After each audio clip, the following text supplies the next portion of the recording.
दोस्तों, हम हर हफ्ते बड़ी मेहनत से आपके लिए एक दिल दहला देने वाली एनिमेटेड हॉरर स्टोरी बनाते हैं। तो अगर आप हमारी यानी खूनी मंडे चैनल की कहानियां एंजॉय कर रहे हैं तो हमारे चैनल को सब्सक्राइब कीजिए और हमारी लेटेस्ट वीडियोस की नोटिफिकेशन के लिए बेल आइकन दबाना मत भूलना।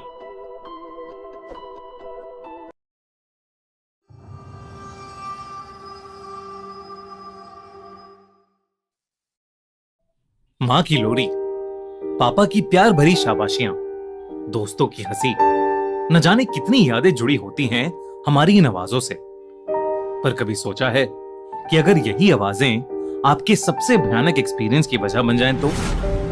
ये कहानी है छाया की। 20 साल की छाया अपनी बीएड की पढ़ाई खत्म करके कोलकाता से अपने गांव गौरीपुर अपने काका से मिलने जा रही थी। उसी साल उसने अपने माँ बाप को एक कार एक्सीडेंट में खो दिया था। अब उसके काका के अलावा उसकी दुनिया और उसके परिवार में और कोई नहीं बचा था। गौरीपुर बंगाल के कोने में छुपा एक छोटा सा गांव था। जब छाया की ट्रेन दोपहर के 4 बजे गांव पहुंची और वो गौरीपुर स्टेशन पर उतरी तो मई की तपती गर्मी में भी गौरीपुर की हवा में एक अजीब सी ठंडक थी। स्टेशन पर उसके काका उसको लेने आए थे। छाया से मिलते ही उन्होंने ज्यादा कुछ नहीं कहा और ना ही उससे कुछ पूछा। बस हल्का सा मुस्कुरा के पहले छाया के सर पर हाथ फेरा और फिर उसका बैग उठाकर गाड़ी की तरफ चल पड़े। गाड़ी में बैठी छाया पूरे रास्ते बस खिड़की से बाहर ही देख रही थी। खेत, तालाब, कच्चे रास्ते, सब कुछ वैसा ही था। सिर्फ एक बात अलग थी। भरी शाम में भी गलियां सुनसान पड़ी थीं। न बच्चे बाहर खेल रहे थे और न औरतें पेड़ों के नीचे बैठकर बातें कर रही थीं।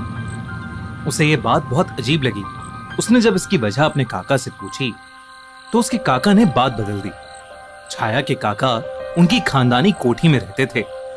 गांव से थोड़ा बाहर पीपल के घने पेड़ों से घिरी एक कोठी जिसकी छत से गांव का तालाब दिखता था। कोठी के अंदर घुसते ही छाया की बचपन की यादें ताजा हो गईं। उस रात छाया ने अपने कमरे में ही खाना खाया और थकान की वजह से वो जल्दी सो गई। अगली सुबह उसे काका के साथ गांव के बाजार जाना था। रात के 2 बज रहे होंगे जब छाया की आंख अचानक खुली। उसकी चद्दर जमीन पर गिरी हुई थी। वो जैसे ही अपनी चद्दर उठाने झुकी, उसे अपने कमरे के बाहर से एक आवाज आई। उसने थोड़ा गौर से सुना तो उसे लगा कि शायद कोई उसे बुला रहा है।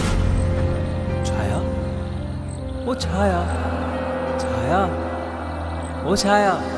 दोस्तों, जैसे निशिडाक छल से लोगों को मारती है, वैसे ही एक और छल कपट की थ्रिलिंग कहानी है ZEE5 के नए show Chhal Kapat the dissipation की। इस शो में शहर से दूर एक हवेली में हो रही है एक शानदार बैचलर पार्टी और उसी के बीच एक फेमस इन्फ्लुएंसर शालू की लाश मिलती है।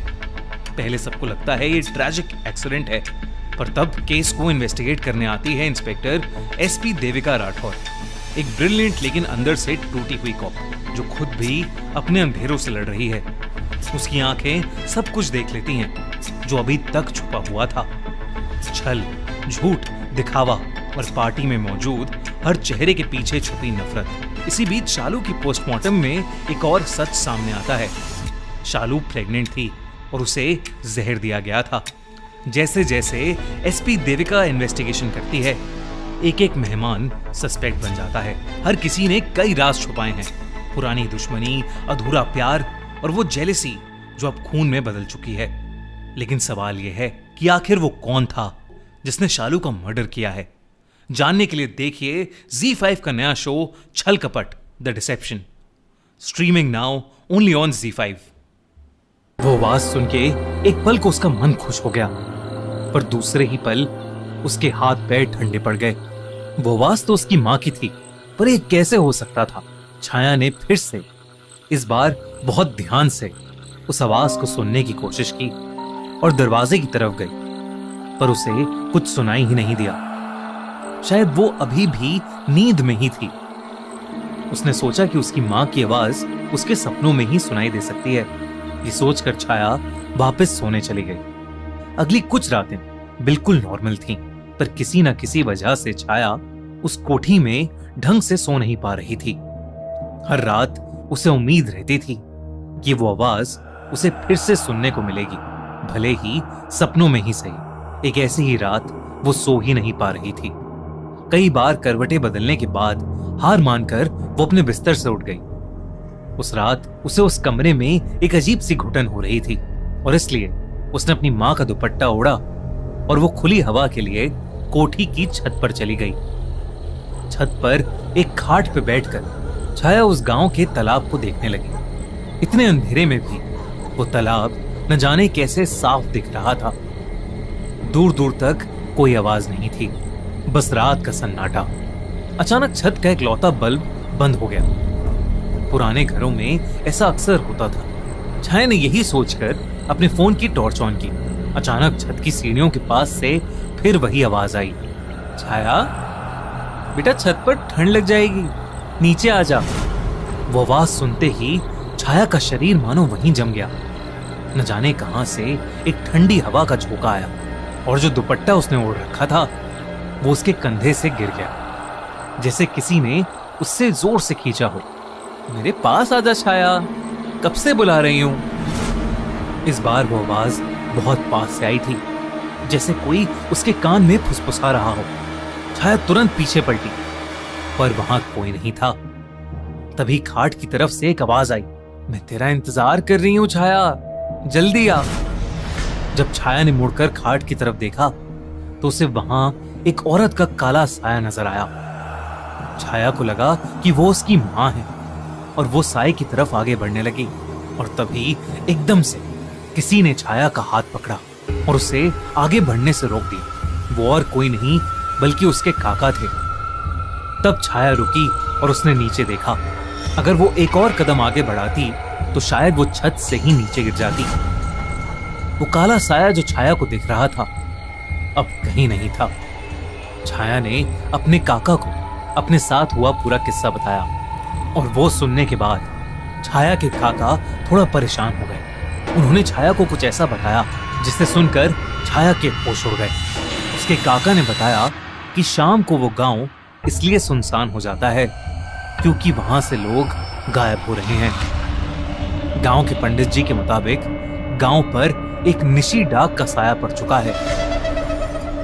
निशी डाक एक ऐसी आत्मा है, एक ऐसी चुड़ैल जो रोज किसी ना किसी को अपने साथ ले जाने आती है। किसी ने आज तक उसे देखा तो नहीं है, पर जो भी गायब होता है कुछ दिन बाद उसके शरीर के टुकड़े मिलते हैं जंगल से। पहले तो सबको लगा कि ये किसी जानवर का काम है, पर गांव के लोग रात में अजीब अजीब आवाजें सुनने लगे, मानो उनका कोई जानने वाला, उनका कोई करीबी उन्हें पुकार रहा हो।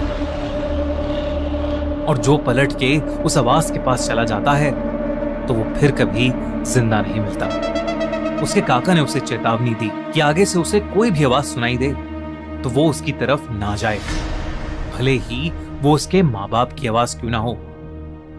छाया की दादी उसे बचपन में सुलाते वक्त बोलती थी कि अगर रात में कोई आवाज लगाए तो जाना नहीं, निशी डाक आएगी और उठाकर ले जाएगी। उसे हमेशा से लगा था कि निशी डाक सिर्फ दादी की कहानियों में ही होती है, पर अपने काका की बातें सुनकर वो थोड़ा घबरा गई थी। अगले दिन छाया का मन घर पर नहीं लग रहा था। उसे एक अजीब सी बेचैनी हो रही थी।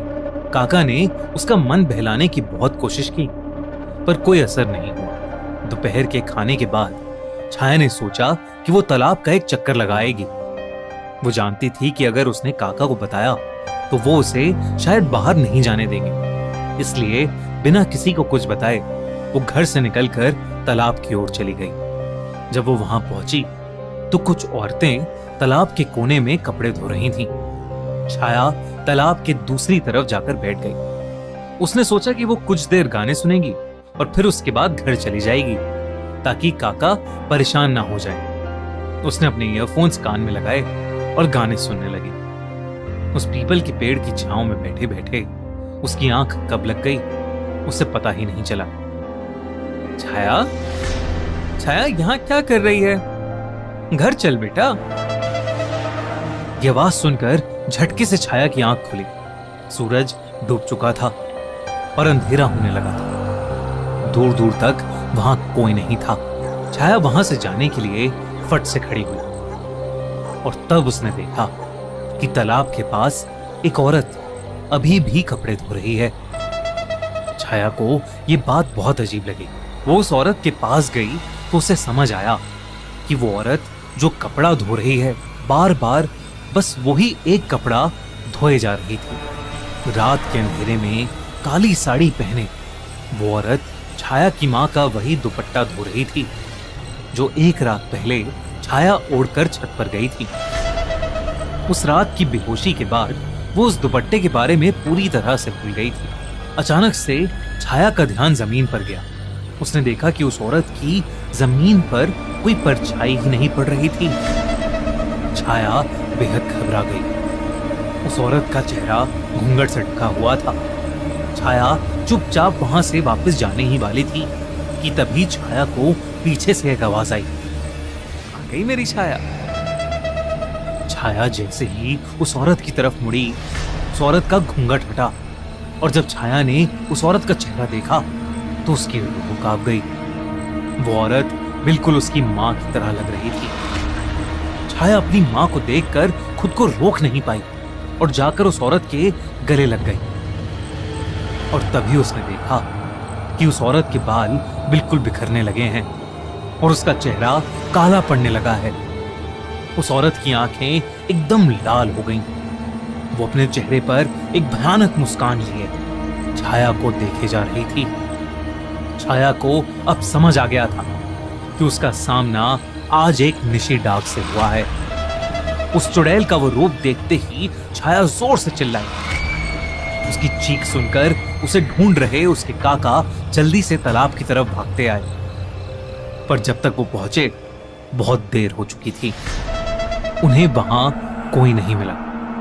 अगर कुछ मिला तो वही पुराना दुपट्टा और छाया का फोन। छाया को ढूंढने के लिए उसके काका पूरी रात भटके और जब वो आखिरी बार तालाब के पास आए तो उन्हें जंगल की तरफ से छाया की प्यारी सी आवाज उनके कानों में गूंजी, काका आप आ गए क्या काका? दोस्तों, अगर आपको निशी डाक की कहानी अच्छी लगी तो हमारा चैनल खूनी मंडे अभी सब्सक्राइब करो और ऐसे ही दिल दहला देने वाली हॉरर स्टोरीज की नोटिफिकेशंस के लिए बेल आइकन दबाना मत भूलना।